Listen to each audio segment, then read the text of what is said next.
Welcome to DeFi Crypto today. Our topic today is ThorSwap. ThorSwap is a very big project. It's part of the ThorChain ecosystem. And the more I'm looking into this, the more there is to talk about. So what I'm planning to do is we're going to start a little series on ThorChain and ThorSwap to show you what you can do in there, because there's so much. And it's quite a revolution, actually. I don't know why we're not talking about this more. I start seeing quite a bit of news about it because Luna and UST are now available on ThorSwap, which is a very big deal. But still, there's a lot of stuff in here that I was not aware of. And I want to talk about this. Well, today we're going to do an introduction. We're going to show you how to get into ThorSwap, how to get set up, and so on. And we're going to perform step-by-step, some transactions, because I found that we can get some really, really good yield on stable coins. I mean, it's over 60%. On stable coins. It's amazing. And you're going to see there's a lot of very cool stuff about ThorSwap. It's quite interesting. So I hope you're going to get excited about this, because I'm planning to do a series. So we're going to have a few episodes. So I'm not going to make it crazy long today. But I'm going to show you how to get set up. And we're going to talk about the basics. And we're going to go from there. All right. So if we start with the front page, it describes quite a few interesting things. Okay. Here, well, we can barely see it, but it says swap cross-chain assets. Yeah, it's assets, not just ass. To get into the ThorSwap itself, you click here. I haven't downloaded the desktop app yet, but I'll do it. And if it's really cool, I'll talk about it in a future episode. And there's already quite a bit of volume in there, a lot of liquidity. There's over $1 billion worth of TVL in there already. That's big. It supports 8 chains. Well, there's a big community, especially on Discord. There's over 20,000 Discord members right now. Now, this is the revolution here. I want you to pay attention to this. Easily swap across multiple blockchains without wrapped or pegged assets and without a centralized counterparty. At first, you might not see what the big deal is about.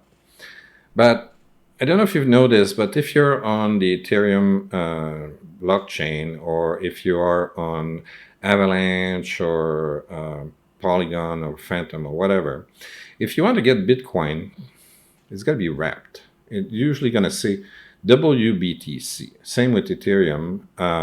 Most of the time you're going to see WETH. Okay? And it needs to be wrapped in order to be usable in DeFi across blockchains that are not its native blockchain. So Bitcoin has its own native blockchain, right? And it's got to be wrapped in order to be used on the Ethereum blockchain or on Polygon or whatever. Okay? Now you don't need to. That's very cool. Why? Because there's like some entities that exist, okay, that create the wrapping. And you have to believe, okay, that they're going to exist forever. What if the people that do RenBTC, for instance, shut down? Okay, what are you going to do, right? Now you're stuck with RenBTC and you can't unwrap it, right? So now ThorChain found a way around that. You don't need to wrap it anymore. You can swap across chains, and you don't need to bridge. You know, like when you're on, let's say, you're on Ethereum, you want to send funds to Avalanche, you need to go through a bridge, and it costs money, and takes time. And many times, bridges are the target of hackers. There's been several bridges that have been attacked, and they lost hundreds of millions of dollars. Don't need to worry about that anymore. The assets, you can swap Bitcoin with Luna, let's say, on ThorSwap without having to bridge. That's why I'm saying it's a revolution. It doesn't sound like much, but it's a big deal. Okay? It makes your life so much easier. Okay? To me, this is a major step forward in DeFi to make DeFi a lot more user-friendly to beginners, especially. Okay? Although when we go inside ThorSwap, I tell you, there's so much stuff there, okay? It's a little bit overwhelming, and that's why I'm breaking this down into several episodes. There's just so much stuff. I mean, think about it. They have, in their ecosystem right now, they have their own stablecoin. They have also a governance token. They have interest-free loans. So we're going to probably be able to do our time to be your own bank strategy in there. So I'm going to dedicate another episode just for that, but not today. Today we're just going to have an overview. So there's a lot of stuff. Okay, and you can have single staking. You can have LP staking. Oh my God, there's a ton of stuff. All right, so right now, to give you an example of some of the major tokens that are available, so you have Bitcoin, you have Ethereum, you have Luna, you have BNB, Doge for the meme fans. You have Litecoin, which you never see anywhere else in DeFi, which is great for all the Litecoin users. Okay. Also, it supports your wallet. It supports several different kinds of wallet, over 20 different wallets on 6 chains. It's decentralized, so you don't need an account, no KYC, no name, no address, no nothing, no social insurance, blah, blah, blah. And it's non-custodial. You trade directly from your own wallet, so they're not holding your money. Okay. And so you have the ThorSwap web app, which we're going to visit today. And I just wanted to show you quickly. They've got these ecosystem partners. So ThorChain, as I said. XDeFi wallet. I made a video about this because recently it came to light that MetaMask was way too centralized and that it could block entire countries and possibly, MetaMask can block your IP address. So if for any reason whatsoever they felt like, okay, we're going to block you from using MetaMask, they could block you from using it and getting access to your wallet. Now, your wallet is on the blockchain, okay? So you would need a different wallet to get access, different software, sorry, to get access to your wallet, okay? MetaMask cannot control your wallet, but can control your access to your wallet, okay? So a lot of people, like in Iran and Venezuela, for instance, got blocked because MetaMask has the power to block all the IP addresses from those countries, okay? And they could probably do it at a more granular level, okay? So a lot of people got scared about that, and as a potential solution, we could use XDeFi wallet because they don't do that. They don't track your IP address. They don't care about your IP address. They don't block people by IP addresses. Okay, and they also partner with ThorStarter, which is also part of the Thor ecosystem, obviously. Now it's backed by a big bunch of people, which is super nice. So it's a big community effort. Anybody is welcome to participate and help build the Thor ecosystem, which is quite nice. And I think that's why it's so big. There's so much stuff in there. We're going to see that in a moment. Okay, and that's the press. And my favorite part, it's audited. Okay, now this is PeckShield made the audit for ThorSwap itself, which we can see here. And they didn't have too many any critical or high severity issues, but they had a couple of medium and low, which, as far as I can tell, were resolved. Yeah, so most of them were fixed. 3 of them were fixed. A low and a medium were confirmed. Okay, so they're acknowledged. Okay, so for me, that's good news. Okay, it means that they take security seriously, and they had audits, and they fix the biggest mistakes. That's good news. Also, if you look at the ThorChain itself, in their documentation, they also talk about audits here.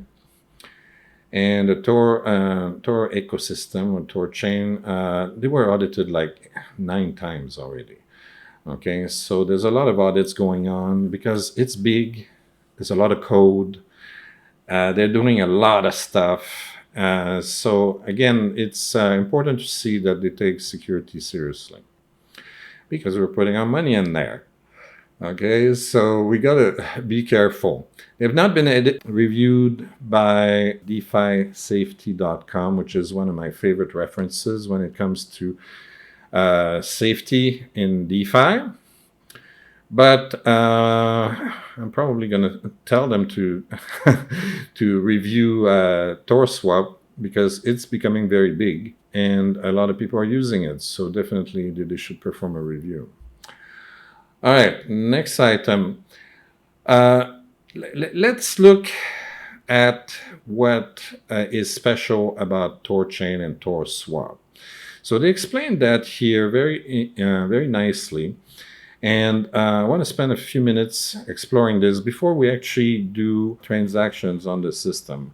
We need to understand what's special about this, okay? So what makes ThorChain different from Uniswap, Ren, or Binance?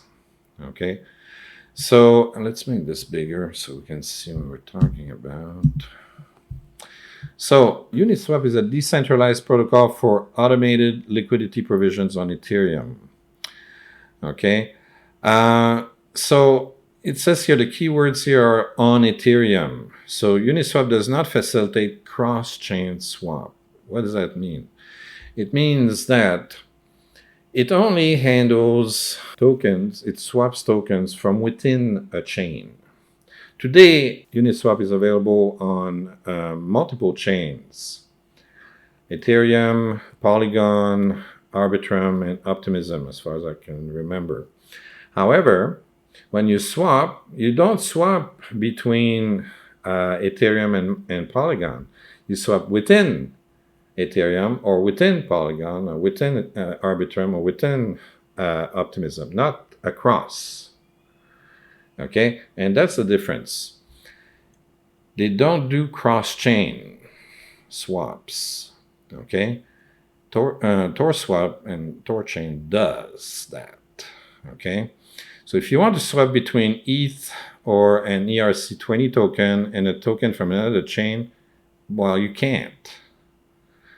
Okay, this is why Uniswap and every other Uniswap clone and on-chain DEX needs wrapped, aka pegged tokens like WBTC to represent an asset from one chain to another. Okay, and that's what happens in the bridging. You take, let's say, UST. Okay, they're gonna, when you want to bridge it from Terra to, let's say, Binance. Okay, Binance Smart Chain, the bridging is going to put a little wrapper around the Terra token so that it can move around and be used in Binance Smart Chain. Okay, without the wrapper, it can't do it. Now with ThorSwap, Don't need no wrapper, okay? And don't need no bridging. Very, very nice. I like that technology. Wrap tokens are not native tokens, and in many cases require trusting a centralized authority. Wrap tokens are also tedious. They require manual effort to wrap and unwrap and more effort to exchange for the true underlying asset. That's true. That's the manual effort. You need to bridge those darn things over, okay?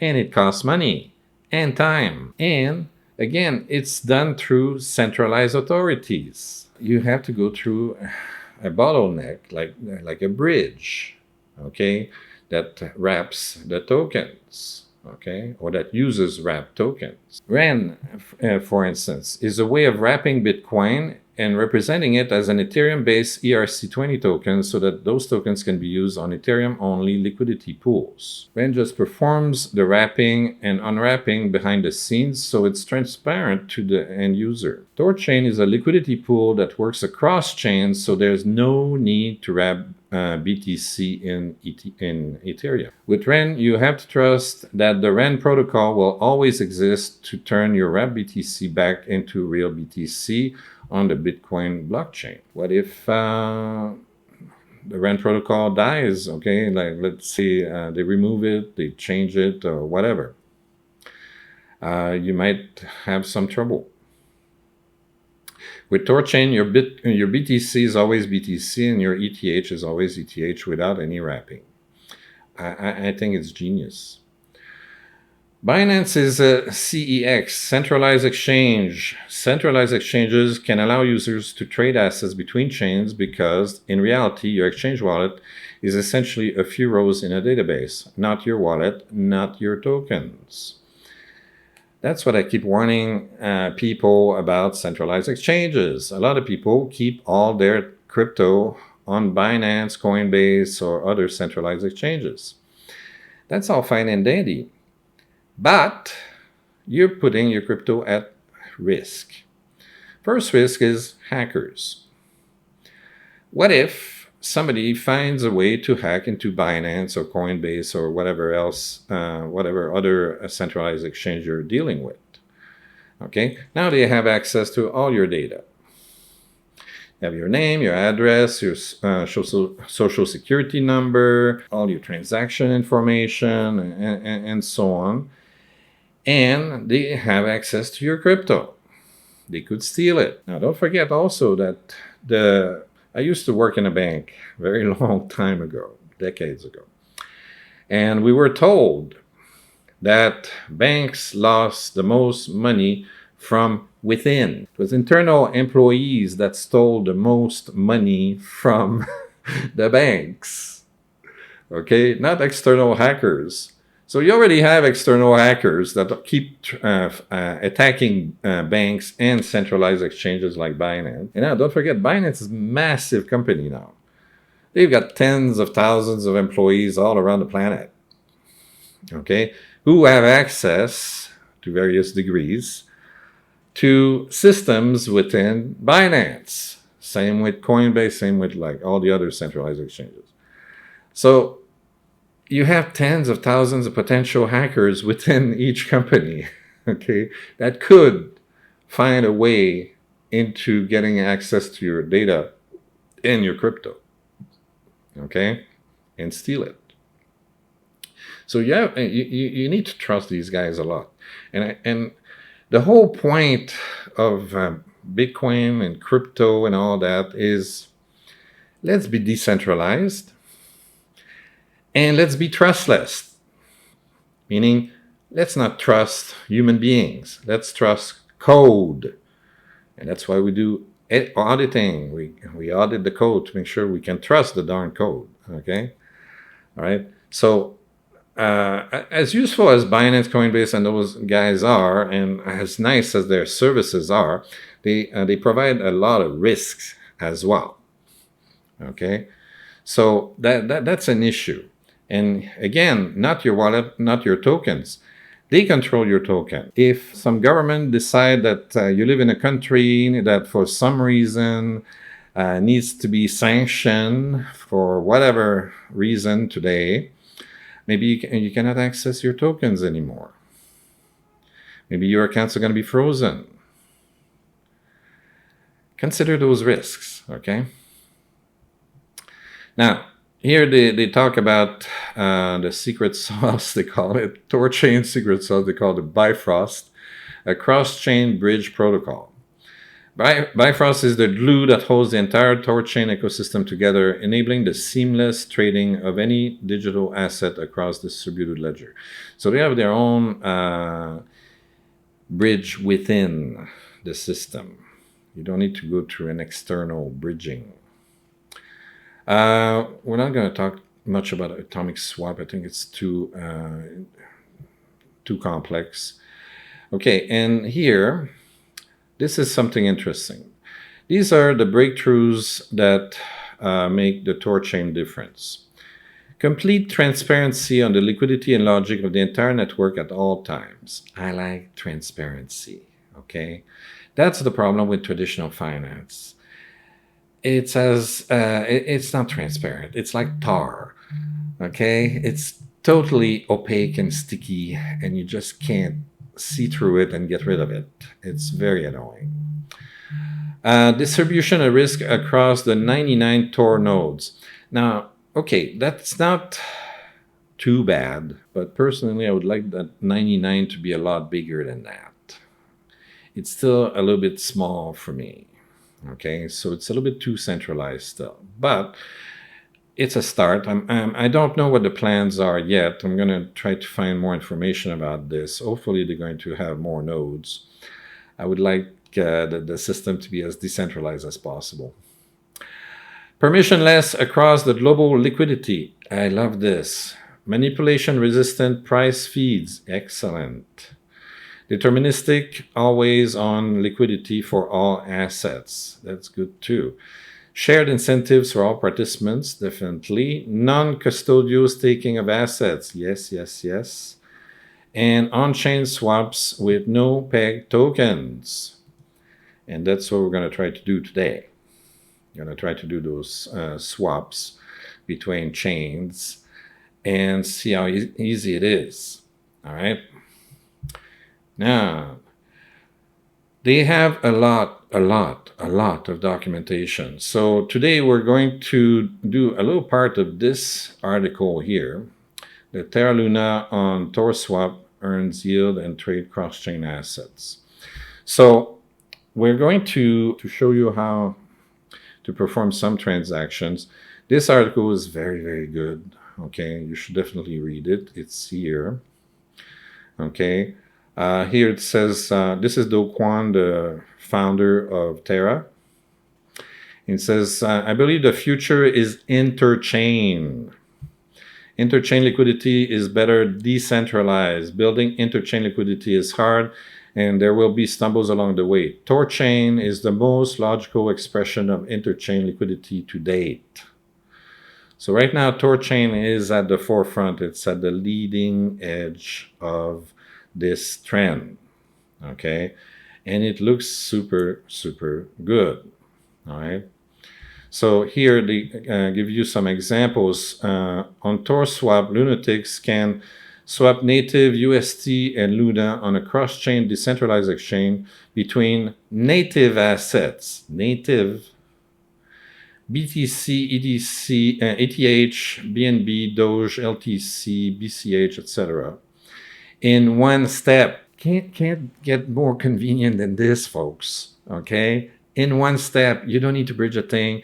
You don't need to wait an hour for your coins to move from that chain to that chain and so on, and pay bridging fees and all kinds of crap. No, you don't need to. That's the revolution.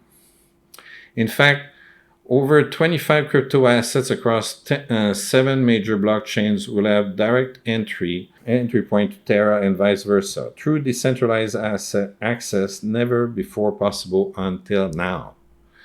That's why I'm saying it's really revolutionary. So acquire UST and Luna without needing a centralized exchange, without doing KYC, without wrapping assets or bridging them. How easy do you want it, right? Truly permissionless, decentralized, open to anyone around the world. You are your own custodian.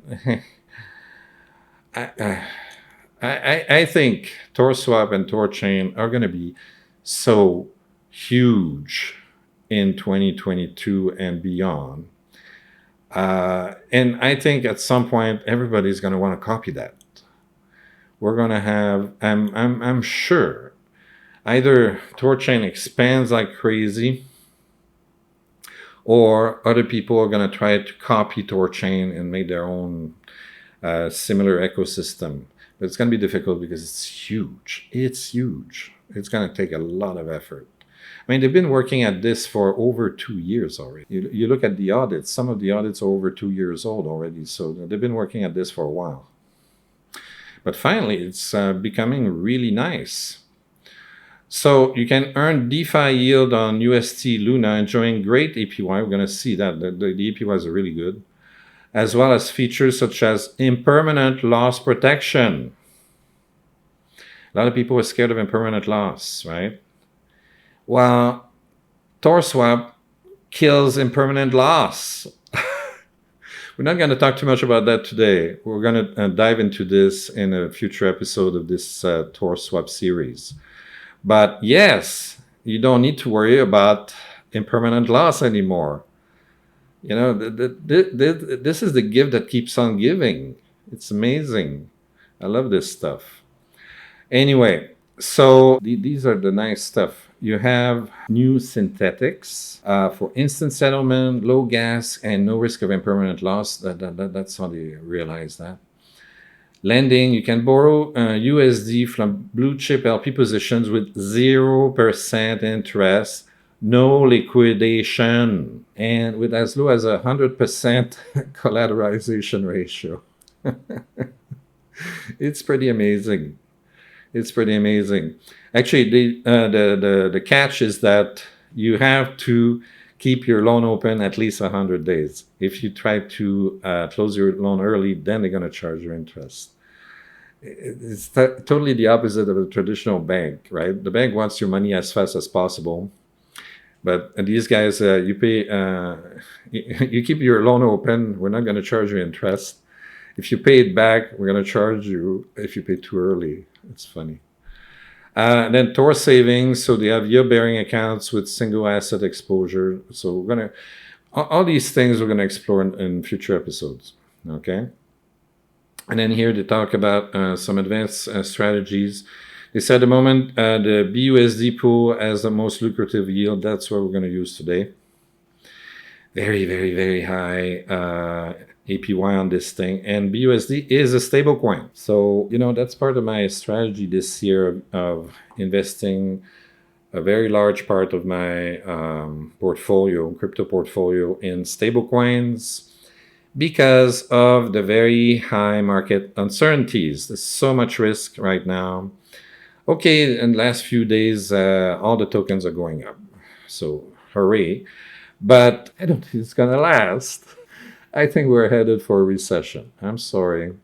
Sorry to break the bad news, but I think we're going to head for a recession this year. There's just not that much good news, okay? You have to keep remembering this. Inflation is super high. The central banks have been printing way too much cash for the last 2 years. On top of that, there's the war in Ukraine. And the West has imposed sanctions on Russia so that it's more difficult for Russia to sell oil, and they're a major oil exporter. Russia and Ukraine are two giant breadbaskets that feed Europe. So they send wheat and all kinds of agricultural products to Europe. Now, Ukraine can't grow crops right now because it's at war. And while Russia can still grow crops, the sanctions are not allowing it to sell the crops to Europe. So how are the Europeans going to eat? They need to import food like crazy from anywhere that can sell them food. Okay? So if they need to get food from Brazil, for instance, or North America, well, they need to ship that by boat or plane or God knows what.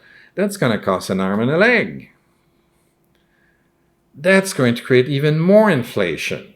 the price of food is going to skyrocket around the planet, not just in Europe. And if the price of food and the price of petroleum go up, that's going to affect everybody, including the United States. And right now, the inflation in February was registering at 7.9%. Well, you can betcha it's going to be close to 10% for March, because March will include the data from after the war started. They still haven't published that yet. Okay, so we're going to see that in April. I'm pretty sure we're going to be really close to 10% inflation in the US. And I don't know how much it's going to be in Europe. It's going to be very high also. The central banks will have no choice. They'll have to push up the interest rates. They'll have to shrink liquidity. They already started doing that, and that was kind of pushed under the rug. The newspapers haven't talked about it much. But in the US, they cut QE, quantitative easing. They cut it already. When they raise the interest rates by 0.25%, they cut it. Okay, what does that mean? It means the banks have no money to lend. That's what that means. Okay, quantitative easing is when the central bank buys the loans from the banks and gives them cash so that they can lend again. Well, it stopped doing that. So imagine what that's going to do. Every time quantitative easing is stopped, we end up in a recession. Remember that. And that's why we need good yields on our stable coins. Okay, we need yields that are above inflation, and inflation is going up. So we need to make sure we're keeping our head above the water. Okay. So that's why you need to check ThorSwap, because the rates are really good, really good. You're going to see that in a few minutes. All right. Okay, so we talk about Rune. We're not going to talk about Rune today. We're going to do that in a future episode. Rune is the native token for Thor, the Thor ecosystem. Yeah, so let's jump now. This is a cute picture of Do Kwon here dressed up as Thor. It's cute. All right, so let's go and have a closer look. Here, there's more documentation. They explain about the minting of the stable coins, the native stable coin here, the Thor USD stable coin. We're not going to deal with that today. That's future episode. And now we're actually inside ThorSwap, finally. All right, so this is what the app, the dashboard looks like. Okay, there's a ton of information in here. All right, first, by the way, if you need information, click this here. Okay, this is the how-to tutorial. It's one of the articles that I showed you earlier. It explains stuff in great detail. So if you're lost, you need to go there. Now, first thing you need to do is connect your wallet. All right, so don't know if you remember, but at the beginning, I showed you that you can use the XDefi wallet. XDefi, to my knowledge, is probably the wallet software that works the best with ThorSwap. Okay, they seem to have been, I don't know if it's the same teams that are working on this, but they seem to have been talking to each other because they work very well together. They work very well together. You can still use MetaMask. You can still use your Terra Station wallet. If you click on this, it connects to a pile of wallet. So the first one here, it says install XDefi wallet. I already have it installed. I'm not sure it's not connect and doesn't see it. I'm going to refresh the page. You can connect your Terra Station wallet. You can connect using Wallet Connect. So if you're using Trust Wallet, that will work. You can connect your MetaMask, you can connect Ledger, Keystore, Ethereum wallets, and so on. You can import your phrase and blah, blah, blah. Okay, so I installed XDefi, but I wanted to be able to connect here. So let's refresh and see if it works better. Oh, okay, I want this one. All right. See, I have two accounts here. They both call account one. That's kind of silly. I have to change that. So yeah, you can have multiple wallet accounts in there. You take your MetaMask wallet and plug it in there. You can do the same with your Terra Station wallet and plug it in there. Anyway, so let's just go with the first one here. Yes, that's fine. Connect. Okay, so I connected my XDefi, which looks like this. And as you can see, it has Ethereum, it has Terra, it has ThorChain, Polygon, Avalanche, Bitcoin, Binance Smart Chain, Binance itself, Bitcoin Cash, and Litecoin. Okay, so it's already designed to work with all the chains that this ThorSwap works with. Okay, which is very nice. So that's why it's the favorite wallet software for ThorSwap. All right. We're going to focus only on this stuff. We're not going to do anything too sophisticated today. I just wanted to make it a brief introduction. Okay. So here we can stake a lot of tokens. And as we mentioned earlier, these are all native. So you got real UST, real UNA, real BTC, Ethereum, BUSD, and so on. Now, if we put this in descending order, this is the Trust Wallet token. I'm not that keen on it. But if we look here, BUSD, that's a stable coin. And look at the APY, 70%. Where else can you get 70% on stable coins? Okay. I don't know. Right? I mean, you can still get really good. I mean, if you like UST and you want to stick to UST, you get an unbeatable 33%. Okay, you can't get that on Anchor. Anchor only gives you 19.5%. This is 33%. And even a USDC, I mean, it's hard to beat 33% on this thing. That's really, really, really good. Okay. But I'm a little bit greedy today, so we're going to go with BUSD. And I want to swap. I've got some UST in my XDefi wallet, and I want to swap it for BUSD. So let's perform this. I haven't done it yet. So it's my first swap on ThorSwap, so let's do it. So let's change the token here. Should be able to get UST here. All right, seems to be a big problem with the interface. I just can't swap anything. I tried all kinds of tokens and nothing works. So I guess just the swapping feature is not available. It's not just for single tokens. All right, well, let's see if we can deposit them. Can we deposit tokens? Let's go back to the pools. And I was interested in BUSD, but right now I can't swap it. So let's try UST. I've got that. That should work. All right. Now it gives me the choice of UST, and Rune, or just Rune. So let's try just UST. Right, there seems to be quite a few issues today. Of course, because now I'm recording a video, nothing works. We can't deposit. And we can't swap. Wonderful. I was looking here in their Discord, and it seems to be a general problem. Swap not available, deposit not available. So I think they're having a system-wide problem.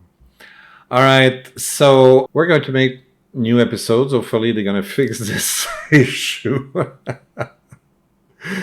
And because there's a lot of fun things that we should be able to do once they fix them. Okay, and this this is a good reminder, okay, though, that although the thing has been audited like crazy, okay, there's still bugs that happen, okay. So, and that's why never put all your money at one protocol only. Okay, spread the risk. Can you imagine if you really needed the money right now out of ThorSwap and you just can't take it out because it's not available? Okay, so yeah. Anyway, I still think, despite this insanity right now, that ThorSwap is a good product. It's probably going to be at the start of a new DeFi revolution, in my opinion. Anyway, we're going to make more episodes explaining more strategies. Hopefully, we're going to be able to swap and deposit next time. And then we're going to try to do some more sophisticated stuff. See if we can apply our time to be your own bank strategy, for instance, and see what else they have in stock for us. It's a big project, so I'm pretty sure there's a ton of things that could be fun and exciting to do and quite profitable. All right, so that's it for this video. If you like this kind of stuff, please like and subscribe. Don't forget to ring the bell. Download the free book. All you have to do is put your name, your email address, and hit the submit button. And then you get a big button that says download the free book. If you miss that button, don't worry. We're going to send you an email that says download the free book. And if you don't want to download the free book, that's okay. Just go to Amazon, pay $5.99 to Jeff Bezos, and Jeff will send me $1. See ya.